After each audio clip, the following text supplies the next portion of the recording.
യുദ്ധം തുടങ്ങുന്നതിന് മുൻപ് ഇന്ധനം തീർന്ന് അന്തം വിട്ട് നിൽക്കുകയാണ് പാകിസ്ഥാൻ. തലസ്ഥാനത്തടക്കം എല്ലാ പെട്രോൾ സ്റ്റേഷനുകളും 48 മണിക്കൂർ അടച്ചിടും എന്ന സർക്കുലർ പുറത്തിറക്കിയിരിക്കുകയാണ് അധികാരികൾ. ഇസ്ലാമാബാദ് തലസ്ഥാന പ്രദേശത്തെ എല്ലാ പെട്രോൾ ഡീസൽ ഫില്ലിംഗ് സ്റ്റേഷനുകളും അടുത്ത 48 മണിക്കൂർ നേരത്തേക്ക് പൂർണ്ണമായും അടച്ചിടാൻ അടിയന്തര ഉത്തരവ് പുറപ്പെടുവിച്ചിരിക്കുകയാണ്. ശനിയാഴ്ച പുലർച്ചെ, അതായത് ഇന്ന് പുലർച്ചെയാണ് നിർദ്ദേശം പ്രഖ്യാപിച്ചിരിക്കുന്നത്. ഔദ്യോഗിക അറിയിപ്പിൽ ഈ കടുത്ത നടപടിക്കുള്ള ഒരു കാരണവും പരാമർശിച്ചിട്ടില്ല. കൂടാതെ കൂടുതൽ വിശദാംശങ്ങളും അധികൃതർ ഉടൻ നൽകിയിട്ടില്ല. ഇസ്ലാമാബാദിലെ എല്ലാ പെട്രോൾ പമ്പുകളും പെട്ടെന്ന് അടച്ചുപൂട്ടാനുള്ള ഒരു കാരണം ഇന്ധന വിതരണത്തെക്കുറിച്ചുള്ള ആശങ്കയായിരിക്കുമെന്ന സൂചനകൾ പുറത്തുവരുന്നു.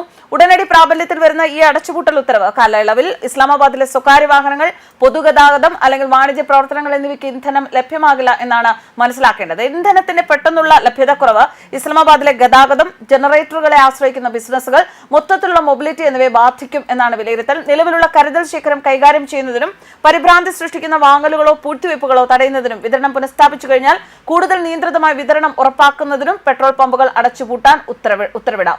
എന്തായാലും ആകപ്പാടെ ആശങ്കയിലാണ് ഇപ്പോൾ. ഒന്നാമതായി പാകിസ്ഥാനിൽ ദാരിദ്ര്യത്തിന്റെ പല മുഖങ്ങൾ കണ്ടുകൊണ്ടിരിക്കുകയാണ് അവിടുത്തെ ജനങ്ങൾ. അതിനോടൊപ്പം തന്നെയാണ് ഇത്തരത്തിലുള്ള കൂടുതൽ നിയന്ത്രണങ്ങൾ വരുന്നത്. അതുകൊണ്ട് തന്നെ ഇത് രാജ്യത്തെ ജനങ്ങളുടെ ജീവിതങ്ങൾക്കിടയിൽ കൂടുതൽ പ്രക്ഷുബ്ധമായ ഒരു അന്തരീക്ഷം സൃഷ്ടിക്കാൻ ഒരു കാരണമായേക്കാം.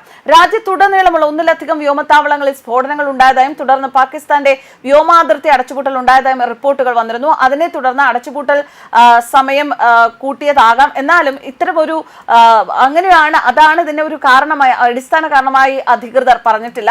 ശനിയാഴ്ച പുലർച്ചെ നിരവധി പാകിസ്ഥാൻ വ്യോമസേന താവളങ്ങൾ ആക്രമിക്കപ്പെട്ടിരുന്നു. അതിൽ രാജ്യ തലസ്ഥാനമായ ഇസ്ലാമാബാദിനടുത്തുള്ള ഒരു നിർണായക കേന്ദ്രമായ നൂർഖാൻ എയർബേസും ഉൾപ്പെടുന്നുണ്ട്. അതിനെ തുടർന്ന് പാകിസ്ഥാൻ സർക്കാർ എല്ലാ സിവിലിയൻ, വാണിജ്യ, വ്യോമഗതാഗതങ്ങൾക്കുമായി തങ്ങളുടെ മുഴുവൻ വ്യോമാതിർത്തിയും ഉടൻ അടച്ചിടാൻ ഉത്തരവിട്ടിരിക്കുകയാണ്. പാകിസ്ഥാൻ സൈന്യം സ്ഫോടനങ്ങൾ സ്ഥിരീകരിച്ചിരുന്നു. അവരുടെ 3 വ്യോമസേനാ കേന്ദ്രങ്ങൾ ലക്ഷ്യമിട്ടായിരുന്നു ആക്രമണം. എന്തായാലും കൂരിന്മേൽ കുരു പോലെ രാജ്യത്ത് ആഭ്യന്തര കലാപവും രൂക്ഷമാവുകയാണെന്നാണ് വിവരങ്ങൾ.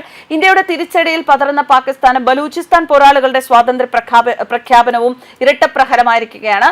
ബലൂച്ച് സായുധ സേനയുടെ 3 ഗ്രൂപ്പുകൾ പടിഞ്ഞാറൻ പ്രവിശ്യയായ ബലൂചിസ്ഥാന്റെ ക്വറ്റ പ്രദേശങ്ങളുടെ നിയന്ത്രണം പിടിച്ചു. പാകിസ്ഥാൻ പതാക തകർത്ത ശേഷം ബലൂച്ച് പതാക ഉയർത്തുകയും ചെയ്തു. പാകിസ്ഥാൻ സേനയ്ക്കെതിരായ ആക്രമണം ശക്തമാക്കിയ ബലൂച്ചുകൾ കെച്ചിലെ തുർബത്തിൽ പാക് സൈനിക പോസ്റ്റിനു നേരെ വെടിവെപ്പും സ്ഫോടന പരമ്പരയും നടത്തിയിരുന്നു.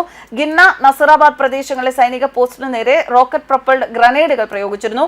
ഹൈദരാബാദ്, മീരാബാദ്, ടംബ് തുടങ്ങിയ പ്രദേശങ്ങളിൽ ശക്തമായ സ്ഫോടനങ്ങൾ ഉണ്ടായതായി വിവരങ്ങളുണ്ട്. മസ്ദൂക്കിലെ കാഡ് കോച്ചിൽ ധാതുക്കൾ കൊണ്ടുപോകുന്ന വാഹനങ്ങളെ ആക്രമിച്ചുവെന്നും റിപ്പോർട്ടുണ്ട്.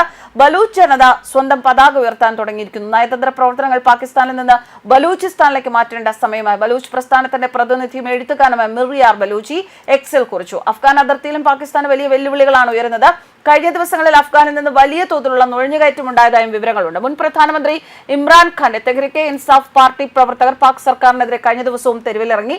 ഇമ്രാൻഖാനെ മോചിപ്പിക്കണമെന്നാവശ്യപ്പെട്ട് ലാഹോറിൽ മാർച്ച് നടത്തി. പാകിസ്ഥാനെ രക്ഷിക്കാൻ ഇമ്രാനെ മോചിപ്പിക്കണമെന്നാണ് ജനങ്ങൾക്കിടയിൽ ഉയരുന്ന ആവശ്യം. പാക് സൈന്യത്തിലെ ഉന്നതർക്കിടയിലും അതേസമയം ഭിന്നതയുണ്ട്. സൈനിക മേധാവി അസിം മുനീറിനെ പുറത്താക്കിയതായി റിപ്പോർട്ടുകൾ പുറത്തുവന്നിരുന്നു. പാകിസ്ഥാന്റെ ജോയിന്റ് ചീഫ്സ് ഓഫ് സ്റ്റാഫ് കമ്മിറ്റിയുടെ ചെയർമാൻ ജനറൽ സാഹിർ ഷംസദ് മിർഷ പകരം സ്ഥാനമേറ്റെടുത്തു എന്നാണ് വിവരം. എന്തായാലും പാകിസ്ഥാനിൽ ഇന്ത്യയുടെ തിരിച്ചടിക്ക് പുറമെ പാകിസ്ഥാനിൽ ആഭ്യന്തര കലാപവും ശക്തമാകുമ്പോൾ ആകെ പതനത്തിലേക്ക് തന്നെ പോവുകയാണ് പാകിസ്ഥാൻ. News desk കർമാൻസ്.